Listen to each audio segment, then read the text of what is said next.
Alors, je suis à Lille, dans les Flandres françaises. Alors, Lille est connue pour son fameux euh, fort ou citadelle de Vauban, qui a réussi à résister aux Espagnols en 1600 et qui a mis d'ailleurs dehors les Espagnols qui contrôlaient la Flandre. Alors, c'est grâce à cette citadelle et à ces valeureux combattants qu'ils ont réussi à gagner. Alors, vous voyez la structure à la Vauban avec ces surplombs qui permettent de mieux défendre. Et tout est expliqué ici, là. Je ne suis pas un expert de la guerre, mais c'est quand même intéressant de pouvoir visiter ça. Alors, je suis à Lille, dans le parc de Vauban. Alors, j'imagine que la citadelle est dans ce coin-là. Alors, je suis face au contrefort de la citadelle. J'essaye de... Vous voyez, c'est bien protégé parce que j'essaye de trouver l'entrée. Il y a beaucoup de joggers, mais peu de personnes qui viennent visiter. J'espère qu'on peut visiter. Alors voici une entrée, mais ce que je viens de constater, c'est marqué terrain militaire. Ça veut dire que ça appartient à l'armée. C'est qu'on ne peut pas visiter. C'est encore un terrain militaire, donc je vais continuer à faire le tour. Et il y a des travaux, de toute façon, c'est pas accessible. Mais je vais continuer à faire le tour, voir s'il y a une autre entrée pour les non-militaires. Alors quand je vous dis que c'est un terrain militaire, ben là voilà la preuve. Il y a une pancarte de l'autre bord de la flotte, de l'eau. Vous voyez, j'ai un petit étang qui... En fait, c'est des douves, c'est des petites douves.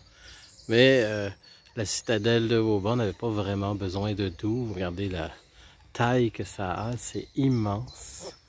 Je fais le tour et je comprends que les joggers sont heureux parce qu'il y a de quoi courir dans cet immense parc de la citadelle de Lille. Et ce n'est pas accessible. Ça reste un terrain privé, malheureusement. Ben, je pourrais dire que je l'ai vu de l'extérieur. Alors ça termine notre visite de cette forteresse à la Vauban, célébrissime par son histoire. Voilà une enseigne amusante, le quai des bananes à Lille, miam miam glou glou. Ça, je trouve ça amusant comme...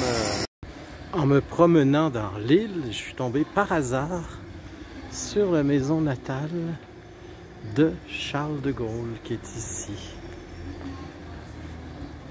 Vous voyez, avec les drapeaux et tout qu'on peut visiter. Je ne suis pas un fervent admirateur de Charles de Gaulle, mais je reconnais son génie militaire et stratégique.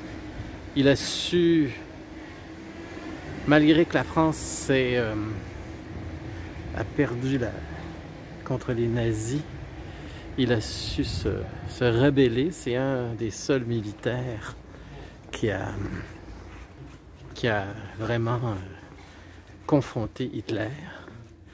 Et il a réussi à se battre malgré tout et à libérer la France de façon très glorieuse.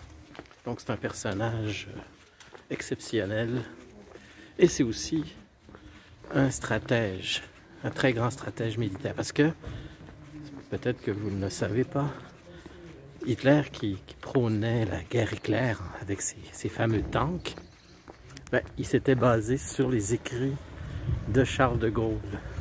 Charles de Gaulle, lui, avait écrit des livres sur ce qu'on appelle cette technique-là de combat.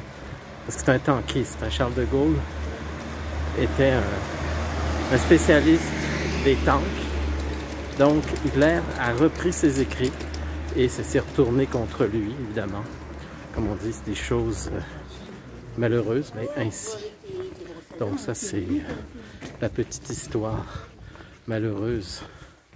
Mais ça a créé un personnage, Charles de Gaulle, un personnage plus grand que nature, un personnage que la France et même le reste du monde, parce qu'il a su se marquer aussi mondialement, va se souvenir longtemps.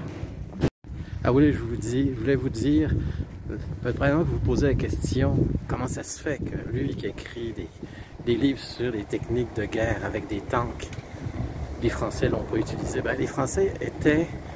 Charles de Gaulle était à contre-courant. Personne ne l'écoutait, même s'il avait raison. Il était trop jeune, il n'avait pas fait ses preuves. Et les Français étaient vieille France, comme on dit, donc ils ne voulaient pas changer. Il dit en 14-18, on a fait des tranchées, on a remis les Allemands à leur place. On va refaire la même chose, ça a marché une fois, ça va marcher deux fois.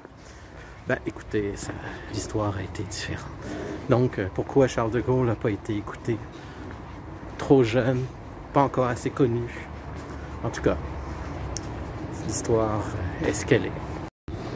Alors après avoir vu la maison natale de Charles de Gaulle, nous sommes sur la place Charles de Gaulle. Évidemment, le cœur même de l'île, qui est la grande place, qui s'appelle la place Charles de Gaulle. Évidemment, ils l'ont nommé pour le plus illustre des personnages de la ville de Lille, qui a, comme on disait, sauvé la France, en quelque sorte. Et vous avez l'hôtel de ville, qui doit être ici, ouais, c'est ça. L'architecture est typiquement flamande, comme vous pouvez voir. Regardez cette petite maison encastrée. Regardez cette petite maison encastrée entre deux grosses maisons. C'est vraiment, mais vraiment très, très particulier.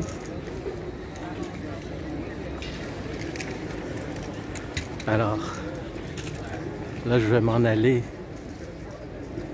à la gare, qui est sans intérêt pour vous filmer ça. C'est une gare assez banale, la gare de Lille. Mais je voulais partir sans oublier de vous montrer la grande place avec son architecture très, très, très particulière, très flamande, comme on l'a vu dans les autres villes en Belgique, même si on est en France. Voilà. Alors je vous dis bye bye et on se retrouve à Limoges.